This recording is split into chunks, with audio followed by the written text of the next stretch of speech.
समस्त को प्रणाम। आसंता काली देवशयनी एकादशी होची। आज आम जाना देवशयनी एकादशी व्रत कथा तार महिमा ए व्रत कले क्यों फल मिली थाए आसंता जाना। देवशयनी एकादशी महाभारतर युधिष्ठिर एवं श्रीकृष्ण भगवान श्रीकृष्ण शनाक महाराज युधिष्ठिर श्रीकृष्ण को पचारुचंती, हे कृष्ण हे केशव, आषाढ़ मास शुक्ल पक्ष एकादशी कि एकादशी अटे, ता नाम कौन? एकादशी कले कौन लाभ मिले, कौन प्राप्त हुए, मनीष कौन प्राप्त पाई थाए, एकादशी महिमा कौन, ए व्रत कले कि फल मिली थाए।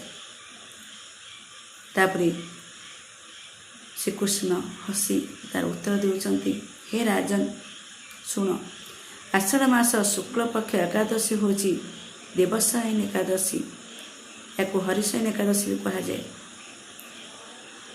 एकादशी रे मु माने स्वयं विष्णु क्षीर सागर जाती, जोगनिद्रा जाती, 4 मास काल जोगनिद्रा जाती।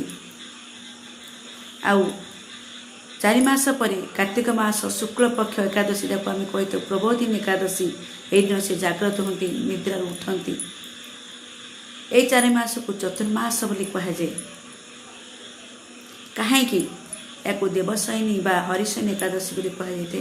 यही व्रत कले मनीष व्यक्ति जी भी करतु कौन प्राप्ति होता है आसतु जानवा छोट कहानी। श्रीकृष्ण युधिष्ठिर को ये छोट कहानी द्वारा बुझाऊँच कहते शुण ये व्रतर महिमा कथा। प्राचीन काल में मांधाता नामक ए धार्मिक न्यायप्रिय राजा थे। से प्रजा मान को बहुत भल पाउथिले, आउ प्रजा माने बहुत खुशी बहुत आनंद रे थिले। दिने हठात वर्ष वर्ष धरी वर्षा हैला नहीं। जेहेतु वर्षा हैला नहीं, फसल नष्ट हैला, समस्ते बहुत कष्ट पाइले, भोकरे रहिले।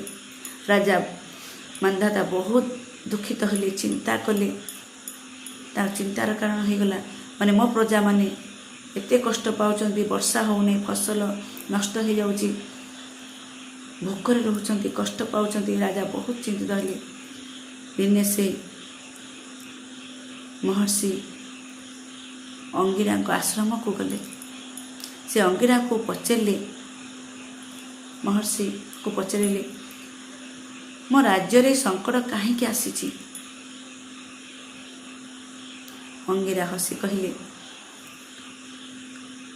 तमे आउ तम प्रजा मान कुह, ये जो हरिशयनी एकादशी बा देवशयनी एकादशी आषाढ़ मास शुक्ल पक्ष में पड़ी था, तिथि पड़ते ये एकादशी को पालन कर, ए व्रत को कर। तापर राजन मांधाता जे न्यायप्रिय थे, धार्मिक थे, प्रजावत्सल थे, से तांको प्रजा मान सहित मिसी ए व्रत को पालन कले। पालन कलापर खूब प्रचुर परिमाण वर्षा है, सबुज फसल है, समस्त जीवन सुख समृद्धि धन भरपूर हो गला, समस्त जीवन सुख समृद्धि शांति भरी आसला। से कहुई जो देवशयनी व्रत बा हरिशयनी एकादशी जो आम करुची, यहाँ करने द्वारा आम हृदय बा मन रे जहाँ भी पाप आम करिछि से पाप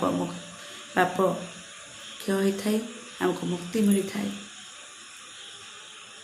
जिते पाप आम करिछे पूर्व जन्म हो अतीत हो, से पाप नष्ट होता है, पुण्य मिली थाए।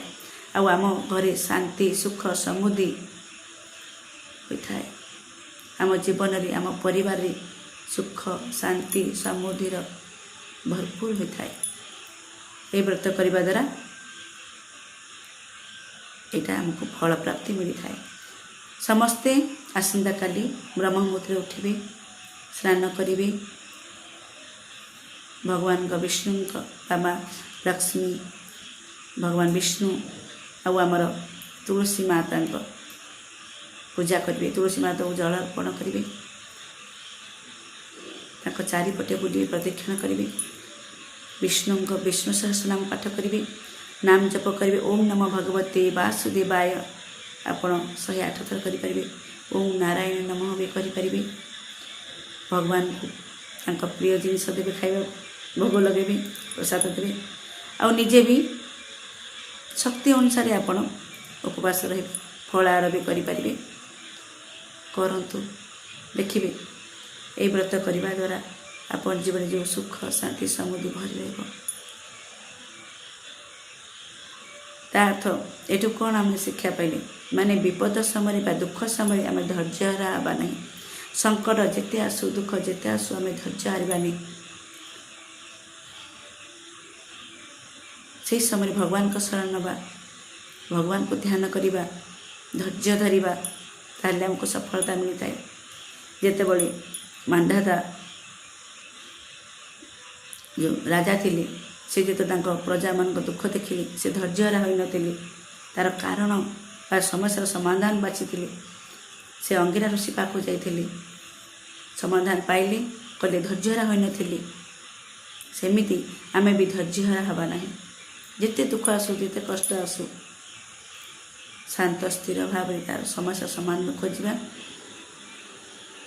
ଦେଖିବେ ଯେତେ ଦୁଃଖ ଆସୁ, କଷ୍ଟ ଆସୁ, ସମସ୍ୟା ସମାଧାନ ମିଳିଥାଏ ଯଦି ଆମେ ଭଗବାନଙ୍କ ଶରଣ ନେଉଛେ। ବିଚଳିତ ହେବା ନାହିଁ, ମନକୁ ଭଗବାନଙ୍କ ଚରଣରେ ଲଗାଇବା। ଯଦି ଭିଡ଼ିଓଟି ବହୁତ ଭଲ ଲାଗିଛି ତାହେଲେ ଲାଇକ୍ କରିବେ, ସେୟାର କରିବେ, ସବସ୍କ୍ରାଇବ୍ କରିବେ ମୋ ଚ୍ୟାନେଲକୁ। ଯେଉଁମାନେ ନୂଆ ଦେଖୁଛନ୍ତି ମୋ ଚ୍ୟାନେଲକୁ ସବସ୍କ୍ରାଇବ୍ କରିବେ, ବହୁତ ଭଲ ପାଇବା ଦେବେ। କମେଣ୍ଟ ବକ୍ସରେ ଜୟ ଶ୍ରୀକୃଷ୍ଣ କେହି ଲେଖିବାକୁ ଭୁଲିବେନି। ଲେଖନ୍ତୁ।